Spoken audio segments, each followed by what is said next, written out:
Victor Drayton had built empires out of little more than foresight and steel will, his fortunes sprawling across industries as vast as shipping, real estate, and technology. Men twice his age bowed when he entered a room. His signature alone could topple competitors and breathe life into failing markets.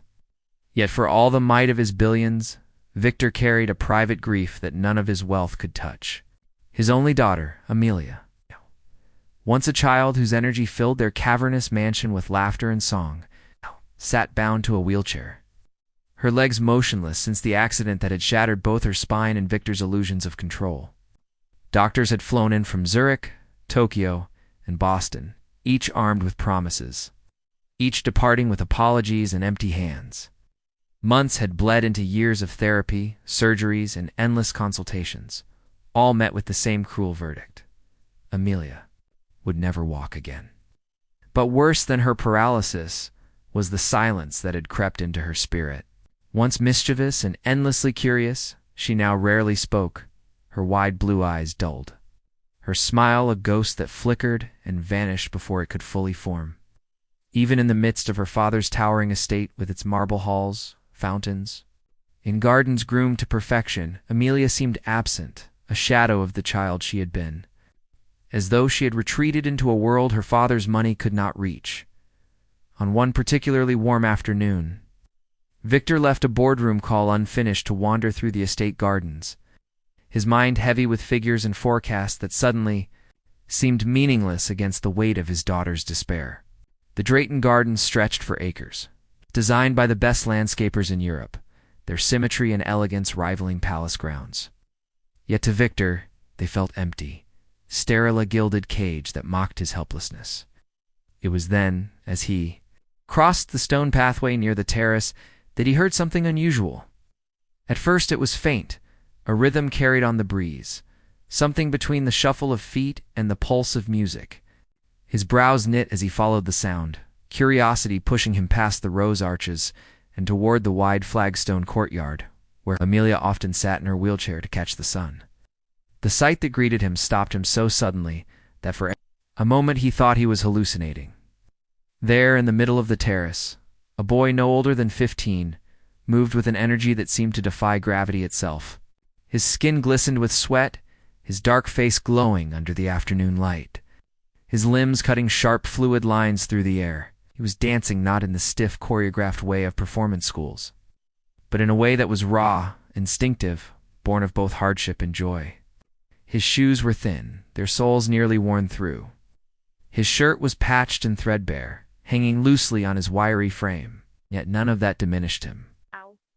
The rhythm poured from him like a story being told without words, each movement a sentence, stomp a declaration that life could still be fierce and beautiful despite its cruelties. But what truly rooted Victor to the spot was not the boy's dance, but Amelia.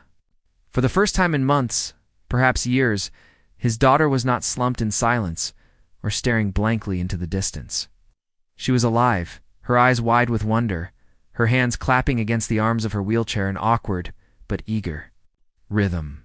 A sound rose from her throat, and to Victor's shock, it was laughter, not the faint, polite chuckles she sometimes gave when prompted, but the clear, bubbling laughter of a child caught up in joy. The boy spun, slid across the stone, stomped in rhythm, and Amelia's laughter rang out louder, filling the courtyard, wrapping around Victor's heart like sunlight breaking through a storm. He stood there, unseen for a moment, unable to move, afraid that any gesture might shatter this fragile miracle. His daughter's face glowed with an energy he had feared gone forever, as the boy leapt into a final spin and landed with a bow so humble it nearly broke Victor's heart. Amelia clapped, her hands together, and cheered, her smile wide and unrestrained. The boy straightened, his chest heaving, his eyes flicking nervously to the mansion, as though expecting to be scolded for trespassing.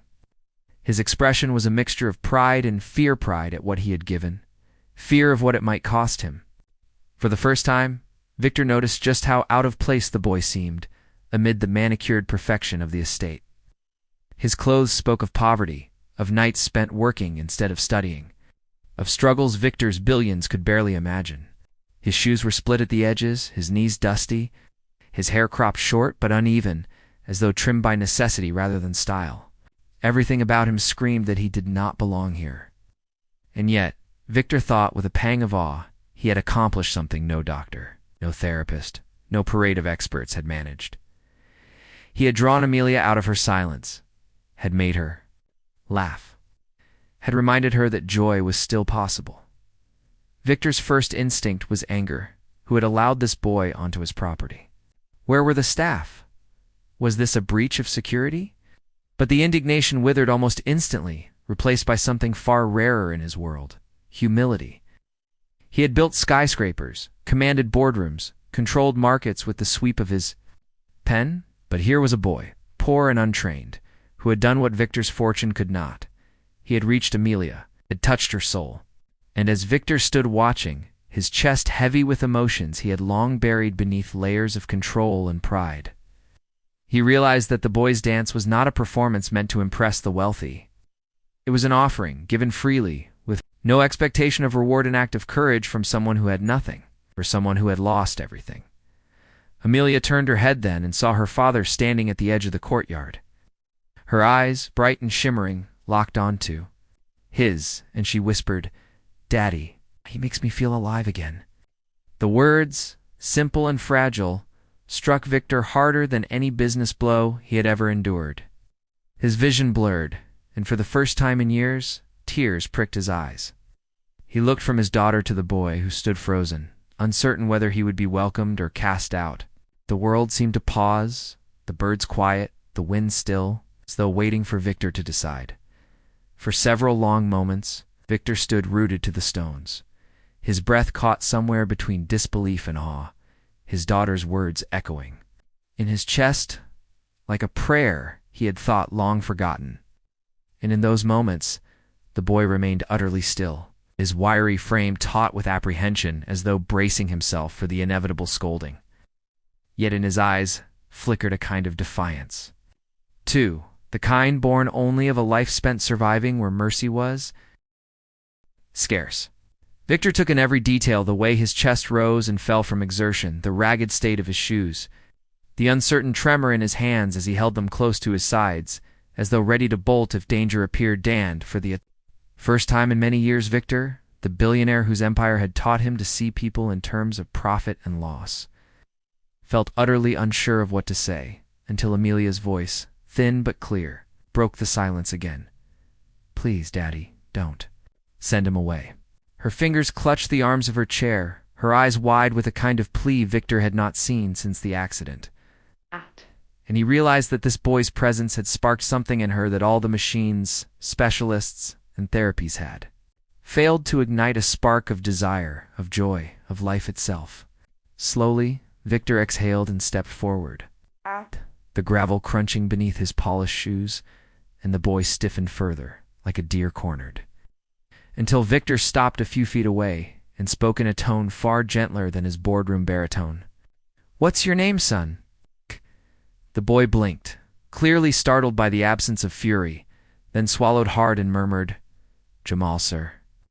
The name hung fragile in the air, a testament to his existence in a world that too often rendered him invisible. Victor studied him, then glanced at Amelia, who nodded eagerly, her face alight as she said, "He was dancing just for me." Jamal's cheeks flushed, and he lowered his gaze, scuffing his foot against the stone as he explained in halting words that he often lingered near the estate walls after finishing odd jobs in town, that he had once seen Amelia sitting alone on the terrace, and that something inside him, a pull stronger than hunger or fear, had urged him to dance, to offer her a piece of the joy he carried in his body, joy that was his only possession in a life of scarcity.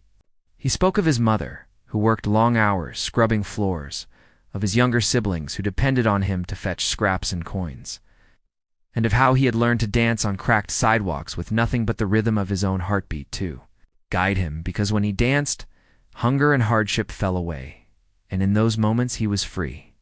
His voice trembled with both shame and pride, a shame that he had trespassed, proud that Amelia had smiled because of him, and as Victor listened, something inside him cracked open, something that had been locked tight beneath grief and frustration. Here was a boy who owned nothing, yet had given his daughter more than all of Victor's wealth combined. A hush lingered over the courtyard, as though even the air waited to see how the billionaire would respond. And Victor, after a long pause, did something that shocked everyone, himself most of all. He extended his hand, not with the cold formality of a deal-maker, but with the tentative sincerity of a father grasping at hope. "Jamal," he said quietly, "would you come back tomorrow? Amelia could use a friend." The boy's eyes widened, disbelief flickering across his face as though he had misheard. And Amelia clapped her hands together, her laughter ringing like bells. Over the weeks that followed, Jamal returned again and again, his dances growing bolder, his confidence stronger, and each time Amelia's light grew brighter. Soon she was asking to be wheeled outside before he arrived. Her anticipation so strong it drew Victor away from meetings just to watch from the shadows as his daughter rediscovered the joy of living through rhythm and friendship. In time, Jamal taught her to move her upper body in rhythm, to clap in patterns, to find freedom in the parts of herself that still worked. And though her legs remained paralyzed, her spirit no longer was. Victor, once skeptical, began to realize that this boy was no mere entertainer, but a healer in his own right, one who carried resilience where others carried credentials. He arranged tutors for Jamal, provided clothes and shoes that fit, but never once tried to buy his loyalty, for he knew that what made Jamal's gift so powerful was that it came from a place beyond money, a place where generosity was born from survival and art from necessity. And the most shocking part of all was how this simple act of compassion, allowing a poor boy to dance for his daughter, transformed not just Amelia, but Victor himself. For in Jamal's presence, he was reminded that some of life's most priceless treasures cannot be acquired, only given freely, and in learning this, he found himself a better father, a better man, and perhaps for the first time in decades, truly human.